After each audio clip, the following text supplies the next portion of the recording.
Welcome to the deep dive. Great to be talking about this. Yeah, today we're getting into learned optimism, drawing from Learned Optimism Explored. Right. And the goal is pretty straightforward, really. We want to give you the core of, what it is, how it actually works, and maybe why it could be useful in your life without getting lost in, heavy psychological terms. Absolutely. Keep it practical. Exactly. So first off, what is learned optimism? What's the basic idea? Well, fundamentally, it's the idea that your outlook, your level of optimism isn't just something you're born with. It's something you can cultivate. Okay. You can actually learn to have a more positive viewpoint. Martin Seligman did a lot of the foundational work here. Right, Seligman. And it really contrasts with learned helplessness. Okay. Yeah. That's the feeling of being powerless, right? When bad things happen. Exactly that. That sense that you have no control over negative events. Learned optimism offers a completely different perspective. It says you can influence things. So it's about feeling you have some agency, even when things go wrong. Got it. Now, the sources mention something called explanatory style quite a bit. What's that about? Explanatory style is, well, it's basically your default way of explaining why things happen, especially the bad stuff. Your go-to explanation. Yeah, exactly.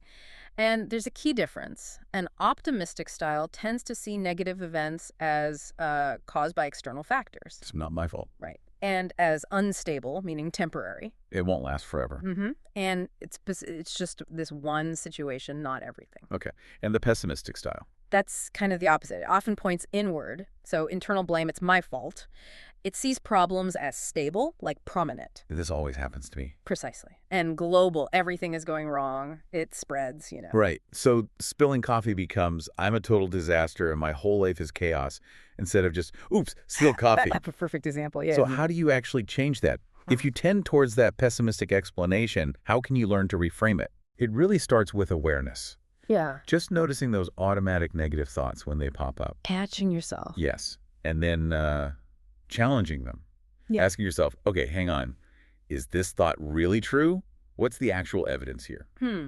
Questioning the narrative. Exactly. You look for alternative explanations, ones that are maybe more balanced, less catastrophic. It's about actively reframing. Okay, that makes sense. It's like rewriting that internal story. Does this actually translate to better mental health? Is there evidence for that? Oh, definitely. There's quite a bit of research linking learned optimism, or rather an optimistic explanatory style, with lower rates of depression and anxiety. Really? Yeah. It seems that underlying belief that things can get better, that you have some control, acts as a kind of buffer, a protective factor for mental well-being. That's significant. And it's not just about feeling better, is it? The sources mentioned it helps in practical areas too, like academics or sports. Absolutely. Yeah. Think about a student getting a bad grade. If they see it as, okay, I didn't study this topic enough, that's specific and changeable, that fuels motivation. Instead of, I'm just stupid. Right. Which is internal, stable, and global. Very demotivating, same in sports. An athlete explaining a loss as, they play better today, or I need to work on that specific skill, they bounce back faster, more resilient. Maintain their confidence. Okay. So if someone's listening and thinking, I want to be more optimistic, what are the general steps, broadly speaking? Broadly, it's about first identifying those negative thought patterns. Okay. Really listening to your self-talk. Then understanding your current explanatory style. Figuring out if you lean optimistic or pessimistic. Exactly. Then actively challenging the pessimistic explanations, looking for evidence against them, finding alternatives, and finally, consciously practicing more optimistic ways to interpret events. Huh. It takes practice. Practice, yeah. Now, is there such a thing as too much optimism? Can it backfire? That's a really important point. Yeah. Yes. Blind optimism, one that isn't grounded in reality, can be detrimental. How so? Well, you might underestimate real risks, or maybe not prepare properly for challenges because you just assume everything will magically work out. Right. Ignoring potential problems isn't helpful. No.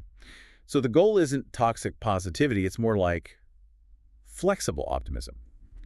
Acknowledging difficulties, but still believing you can work through them. Hopeful, but realistic. Hopeful but realistic. I like that. And how does this connect to resilience, that ability to bounce back? They're very, very closely tied. You could almost say an optimistic explanatory style is a core component of resilience. Oh, okay. If you believe setbacks are temporary, specific, and partly due to external factors you might influence, You're just much more likely to persist, to keep going, to recover from adversity. It fuels that bounce back ability. Precisely.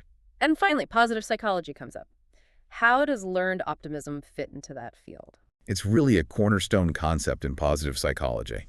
The whole field is about promoting well-being, not just treating illness. And learned optimism is seen as a key skill you can develop to boost happiness, build resilience, and just increase overall life satisfaction. It's a major intervention tool. So wrapping this up, the essence of learned optimism seems to be about the explanations you choose, particularly for the tough stuff. Choosing explanations that empower you, that suggest you have some control, and that things can change. That's it, exactly. It emphasizes the power of your mindset and how that actively shapes your experience and your reactions. So a thought for everyone listening, maybe just notice, how do you typically explain things when they don't go your way? Is there one small negative thought you've had recently? Could you try reframing it just slightly in a more optimistic way? See what happens. That small shift can be surprisingly powerful. Worth thinking about. Thanks for diving deep with us today.